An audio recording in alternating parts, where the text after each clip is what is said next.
Last video में मैंने आपको बताया था कि कोई भी अगर स्पॉन्टेनियस प्रोसेस है, मीन्स जो इटसेल्फ हो रही है या इनिशिएशन से, उसके अंदर एंट्रोपी हमेशा बढ़ती ही है। ऑलवेज एंट्रोपी क्या होती है? इंक्रीज। तो चाहे वो आइसोलेटेड सिस्टम हो या ओपन सिस्टम, जैसे कि आइसोलेटेड सिस्टम है, इस केस में देख रहे हो एंट्रोपी अपने आप क्या हो रही है? इंक्रीज़। ये इक्विलिब्रियम है, इसे छोड़ दीजिए। यहाँ तक ये सिचुएशन अभी प्रोसेसिंग में है। यहाँ पर एंट्रोपी अपने आप क्या हो रही है? इंक्रीज़। पार्टिकल्स की रैंडमनेस बढ़ गई है, ठीक है। इक्विलिब्रियम पर कितनी हो गई है रैंडमनेस?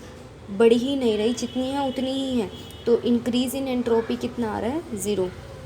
तो देखो हम क्या बोल सकते हैं, जो अब तक हमने यहाँ तक सीखा, कि चाहे कैसी भी सिचुएशन हो, system open system, close system या आइसोलेटेड सिस्टम हो, स्पॉन्टेनियस अगर प्रोसेस है तो उसकी जो एंट्रोपी है वो क्या होगी? पॉजिटिव, ठीक है। तो ये देखो एंट्रोपी हमेशा 0 से बिग होती है, बट अगर प्रोसेस स्पॉन्टेनियस है, तो अगर स्पॉन्टेनियस प्रोसेस है तो एंट्रोपी बढ़ेगी। अगर प्रोसेस नॉन स्पॉन्टेनियस है तो एंट्रोपी ऑब्वियसली डिक्रीज़ होगी। कहीं पर अगर डिक्रीज़ हो रही है ना, दैट मीन्स वो एक नॉन स्पॉन्टेनियस प्रोसेस है, उसे ज़बरदस्ती करवाया गया था। इक्विलिब्रियम पर हमेशा एंट्रोपी कितनी होती है? 0। तो एंट्रोपी है इक्विलिब्रियम पर मैक्सिमम होती है, जितनी हो सकती थी उससे ज़्यादा वो इंक्रीज़ नहीं करती। तो आइए इस पे बेस्ड हम पहले तो न्यूमेरिकल्स करेंगे। तो मैं एक तो पता होना चाहिए कि जो एंट्रोपी है उसका फॉर्मूला क्या था?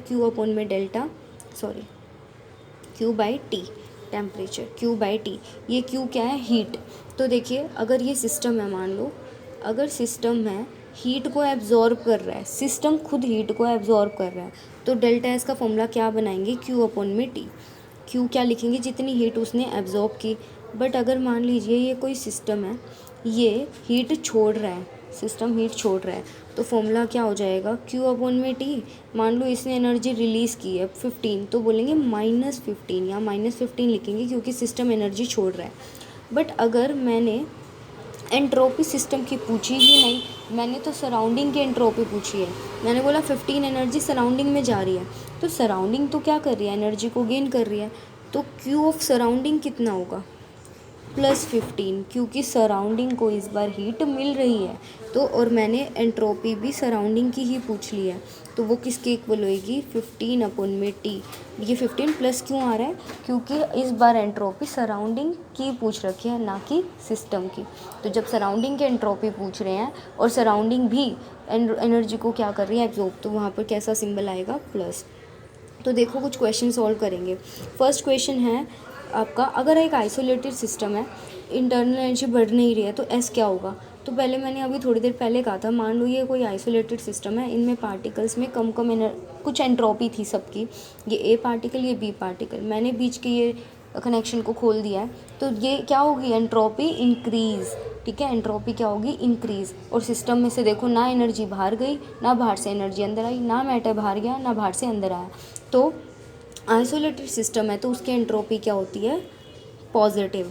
ये तुम यहाँ से देख सकते हो, मैंने यहाँ पे पूरा एक्सप्लेन किया हुआ है।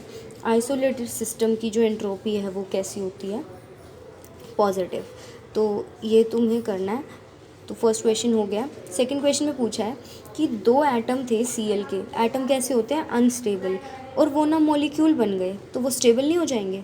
पहले कोई अनस्टेबल एटम्स जुड़ गए, इलेक्ट्रॉन शेयरिंग करके मॉलिक्यूल बन गए, तो उनकी एनर्जी क्या हो जाएगी? कम, क्योंकि वो स्टेबल हो गया। 2 एटम क्लोरीन के थे, वो जुड़कर Cl2 मॉलिक्यूल बना रहे हैं, तो वो क्या हो गए हैं? स्टेबल।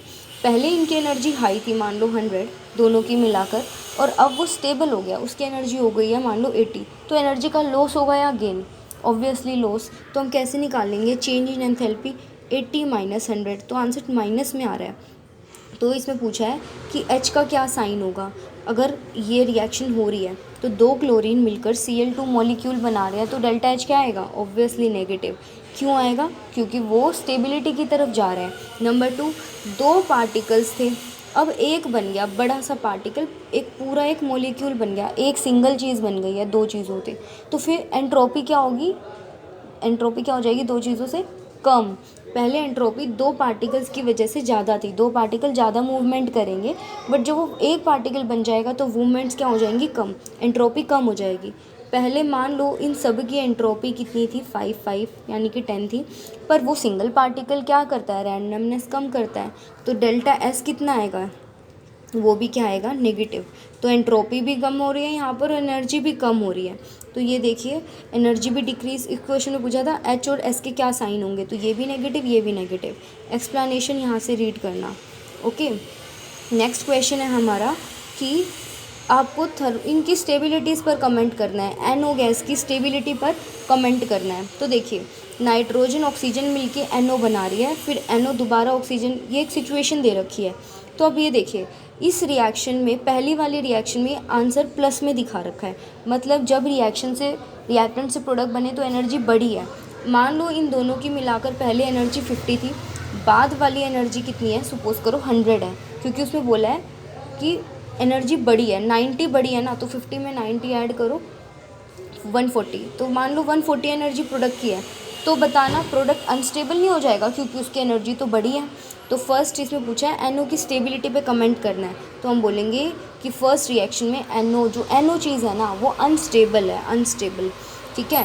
क्योंकि अब देखो सेकेंड रिएक्शन में एनर्जी डिक्रीज़ हो रही है, यानी कि रिएक्टेंट्स की एनर्जी पहले बहुत ही ज़्यादा थी, मान लो 174 थी सपोज करो, और सडनली उसमें एनर्जी रिलीज़ हुई है 7। अब मान लो प्रोडक्ट की एनर्जी कितनी है 100, तभी तो -74 आएगा।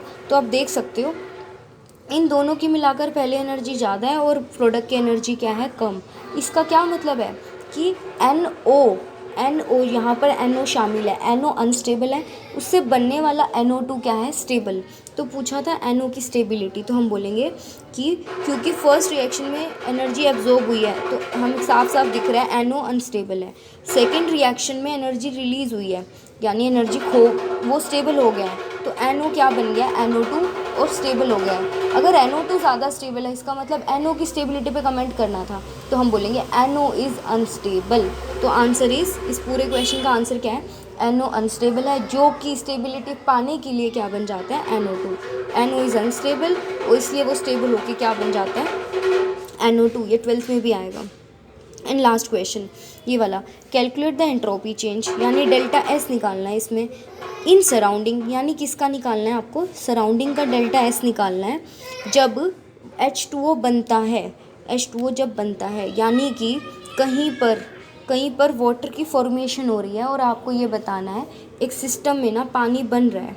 पानी किससे बनेगा एक सिस्टम के अंदर, हाइड्रोजन प्लस O2 से ही तो क्या बनेगा, वाटर। इसे बैलेंस कर दो, H यहाँ भी 2 है तो यहाँ भी 2, ऑक्सीजन यहाँ 1 है तो इसके आगे हाफ लगा दो तो सिंगल बन जाएगा। तो एक सिस्टम में ये प्रोसेस चल रही है, उस दौरान ना कुछ एनर्जी रिलीज़ हो रही है। देखो -286 एनर्जी का क्या हो रहा है, लॉस, जब इसकी फॉर्मेशन हो रही है। जब सिस्टम में इसकी फॉर्मेशन हो रही है तो 286 एनर्जी सिस्टम से सराउंडिंग में चली गई है। तो आपको बताना है कि सराउंडिंग की एंट्रोपी कितनी बढ़ेगी। तो सराउंडिंग की एंट्रोपी का फॉर्मूला क्या होगा, Q सराउंडिंग अपॉन में डेल्टा T। सिस्टम की पूछा होता तो सिस्टम लिखते Q सिस्टम, पर अभी सराउंडिंग की बात की जा रही है तो हम क्या लिखेंगे, Q सराउंडिंग। तो सराउंडिंग में देखो, सराउंडिंग एनर्जी को क्या कर रही है, गेन, सराउंडिंग लूज़ नहीं कर रही, सिस्टम में से एनर्जी रिलीज़ होकर सराउंडिंग में चली गई। तो सराउंडिंग ने क्या किया, एनर्जी को गेन किया, कितनी को, 286। तो यहाँ पर हम +286 लिखेंगे। माइनस तो इस सिस्टम की वजह से था, सिस्टम ने कुछ एनर्जी छोड़ी, वो एब्जॉर्ब किसने की, सराउंडिंग ने, तो हम प्लस दिखाएंगे, एब्जॉर्ब मतलब प्लस। और नीचे टेम्परेचर भी कुछ दिया हुआ है, स्टैंडर्ड कंडीशन बोला है, स्टैंडर्ड कंडीशन में टेम्परेचर 298 केल्विन होता है। तो इस क्वेश्चन को देखो, हमें ये बोला गया था जब H2O की फॉर्मेशन हुई तो इतनी एनर्जी रिलीज़ हो गई। तो देखो अगर यहाँ पे सिस्टम की पूछा होता तो हम ये फॉर्मूला लगाते, Q सिस्टम अपॉन में टेम्परेचर, यहाँ -286 लिख के सॉल्व कर देते इसको इस तरीके से। क्वेश्चन में ये नहीं बोला, उसमें सराउंडिंग के बारे में पूछा था, तो यहाँ फॉर्मूला किसका लगेगा, delta S of surrounding will be equals to Q of surrounding upon में T। तो Q सराउंडिंग कितना होगा, 286, वो भी प्लस का। ये लाइन पढ़ो कि जब वाटर बना इतनी एनर्जी सराउंडिंग सिस्टम में से रिलीज़ हुई, बट सराउंडिंग ने क्या कर ली, एब्जॉर्ब, तो Q प्लस हो जाएगा। तो यहाँ पर इसको सॉल्व करने से आंसर आएगा, यूनिट मैंने बताई थी क्वेश्चन में, किलो जूल पर मोल एनर्जी की यूनिट दी हुई है, तो Q भी किस में लेंगे, किलो जूल पर मोल में।